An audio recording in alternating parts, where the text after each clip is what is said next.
হ্যাঁ নমস্কার, আমি কেবি পাল জুয়েলারি থেকে বলছি। তো দিদি ভাই এসছে, একটা কুপন তুলবে এখন। একটা বেবি আংটি নিল, আর একটা রূপোর বাটি নিল। তো এখন কুপনে দেখা যাক কি পায়। একটা কুপন তুলে ফেলুন।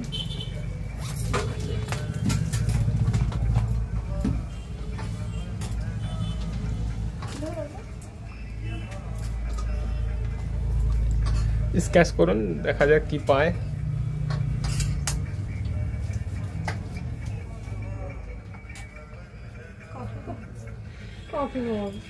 কফি মাগ পেলো তো দুটো অপশন আছে, একটা কফি মগ আর যদি না নেন ছাতা দেব।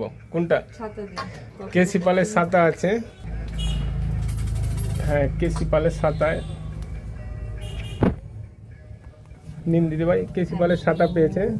তো অবশ্যই আসুন কেবি পাল জুয়েলারিতে শপিং। একটু হাই বলে দিন সবাইকে। অবশ্যই আসুন, দাদার ব্যবহার খুব ভালো, বৌদিও ভীষণ ভালো। আর যতবার এসেছি বাজেটের বাইরে হয়েছে কি হয়নি, বৌদিরা কোনোদিন কোনো রাগ করেনি। তো আজকে ছেলের জন্য নিলাম, ভালো লাগছে। সবাই অবশ্যই আসবেন। ওকে।